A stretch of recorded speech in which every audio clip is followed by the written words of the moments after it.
the greatest and the least resultant of two forces acting at a point are 29 Newton and 5 Newton respectively. If each force is increased by 3 Newton, find the resultant of two new forces acting at right angle to each other. तो दो forces के बारे में बात कर रहा है ये, तो हम यहाँ पहले दो फोर्सेस मान लेते हैं.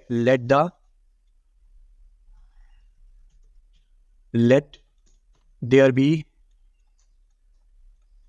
two forces P and Q. ठीक है, दो फोर्सेस हैं P and Q. Least resultant. देखिए लीस्ट रिजल्टेंट का मतलब जो जब हम उनको दोनों को ऐड करें तो उनका जो रिजल्टेंट है वो सबसे कम हो. ठीक है, उसकी वैल्यू सबसे कम हो. तो ऐसा कब हो सकता है? जब आप P में से Q को घटा दें या Q में से P को घटा दें. ठीक है, जैसे फॉर एग्जांपल मेरे पास दो नंबर्स हैं, मान लीजिए मेरे पास 8 and 5 दो नंबर्स हैं. ठीक है, मैं कहता हूं इनका लीस्ट रिजल्टेंट क्या होगा, तो लीस्ट रिजल्टेंट 8 - 5 होएगा या 5 - 8 होएगा. ठीक है, अब इस केस में तो हमको पता नहीं है, इस वाले केस में तो हमको पता नहीं है कि कौन किसको माइनस करना, किसको प्लस, तो हम किसी को भी किसी में से माइनस कर लेंगे. ठीक है, तो देखिए, तो यहां पर मैं क्या करता हूं कि यहां पर P में से Q को सबट्रैक्ट कर देता हूं and this is equal to 5 newton. ठीक है, ग्रेटेस्ट रिजल्टेंट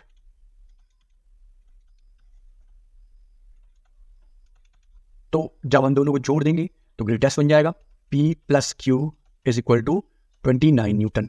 ठीक है, ये हमारी क्वेश्चन नंबर 1 बन गई, ये हमारी क्वेश्चन नंबर 2 बन गई. तो solving 1 and 2, P - Q is equal to 5 and P + Q is equal to 29. तो इसको हम सॉल्व कर देते हैं. सॉल्व करने के लिए हम इन दोनों को ऐड कर देते हैं. तो यहाँ पर जब हम इनको ऐड करेंगे तो ये तो हो गया कैंसिल आउट. यहाँ हो गया 2P is equal to 34, then P is equal to 34/2 which becomes 17. P is equal to 17.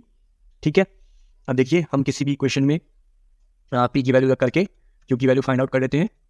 तो put P is equal to 17 in equation 1. ठीक है, तो P - Q is equal to 5, then P की value 17 - Q is equal to 5 which comes out to -Q is equal to 5 - 17 - Q is equal to -12, minus से minus cancel, Q is equal to 12. तो P की value आ गई 17 and Q की value आ गई 12. अब question के next part में हमसे वो क्या रहा है, if each force is increase by 3 Newton, दोनों फोर्सेस को 3 न्यूटन इंक्रीज कर दिया जाए. तो फोर्सेस इंक्रीज्ड बाई 3 न्यूटन. ठीक है, यानी जो P है, P को हमने P इज इक्वल टू हमारा कितना है 17, इसको हमने 3 न्यूटन इंक्रीज किया, देन इट बिकम्स 20 न्यूटन, और Q हमारा है 12, तो इसको हमने 3 न्यूटन इंक्रीज किया, तो दिस बिकम्स हमारा 15 न्यूटन. ठीक है, अब हमसे वो कह रहा है कि इनका हमको रिजल्टेंट फाइंड आउट करना है. जबकि देखिए क्वेश्चन में मैं आपको दिखा देता हूँ, हमसे क्वेश्चन में क्या है कि find the resultant of two new forces acting at right angle. तो इसने हमको यहाँ पर राइट एंगल थीटा दिया हुआ है 90 डिग्री. ठीक है, तो नेक्स्ट पेज पे करते हैं. तो देखिए P है हमारे पास, P is equal to 20 and Q is equal to 15. ठीक है, इंक्रीज करने के बाद, and theta is equal to 90 degree. ठीक है, तो हमारे पास रिजल्टेंट R को निकालने का फॉर्मूला होता है P² + Q² + 2PQ cos theta. तो R is equal to P² है 20 का स्क्वायर प्लस Q² है 15 का स्क्वायर प्लस 2 × 20 × 15 cos 90. ठीक है, R इज इक्वल टू, देखिए ये हो जाएगा 2 to the 4 400 प्लस 2 to 5. ठीक है, और ये सारा का सारा टर्म cos 90 की वजह से 0 हो जाएगा. तो R इज इक्वल टू √625. तो 625 का हम स्क्वायर रूट लेते हैं, that comes to R is equal to 25 newton. ठीक है, अब यहाँ पर हमको इसका डायरेक्शन भी फाइंड आउट कर लेते हैं. तो tan beta will be Q by P, sorry 10 beta is equal to Q by P. अब क्यू बाई पी क्यों लिया है? देखिए हमारा जो एक्चुअली जो फॉर्मूला होता है वो होता है 10 beta is equal to B sine theta upon में A plus B cos theta, ये होता है। ठीक है, तो अब देखिए मैं यहाँ पर 10 बीटा जो है इसमें वैल्यूज को पुट करता हूँ। देखिए यहाँ पर जो ये फॉर्मूला है इसके अंदर वैल्यूज को पुट करता हूँ, देन इट बिकम्स जो बी है इसकी जगह ये क्यू आएगा क्योंकि ये हमने बाद में लिया है। दिस इज बी और दिस इज ए।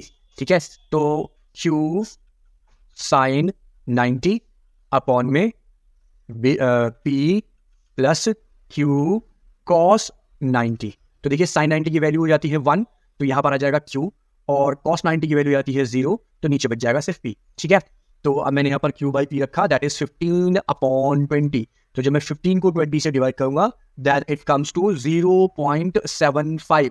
अब देखिए यहाँ पर मैं 10 बीटा को लिख लेता हूँ। 10 beta is equal to 0.75 and beta is equal to 10 inverse 0.75। ठीक है, then beta is equal to 10 inverse की वैल्यू, सॉरी बीटा की वैल्यू यहाँ पर आ गई 36 डिग्री 52 सेकेंड। एग्जाम के पर्पज से आप इसको इस जगह तक भी निकाल करके छोड़ सकते हैं क्योंकि हमको तो इसकी वैल्यू पता नहीं होती है। ठीक है, तो एग्जाम में आप इतना भी छोड़ देंगे तो आपका काम चल जाएगा, लेकिन हो सकता है कि कभी कभी आपके क्वेश्चन पेपर में ये वैल्यू दी होती है तो आप उस वैल्यू पे आप पुट कर दीजिए तो आपका परफेक्टली और राइट आंसर निकल जाएगा। ठीक है, अगर आपको ये क्वेश्चन समझ में आया हो तो मेरे चैनल को लाइक करें, शेयर करें, सब्सक्राइब करें। Thank you for watching.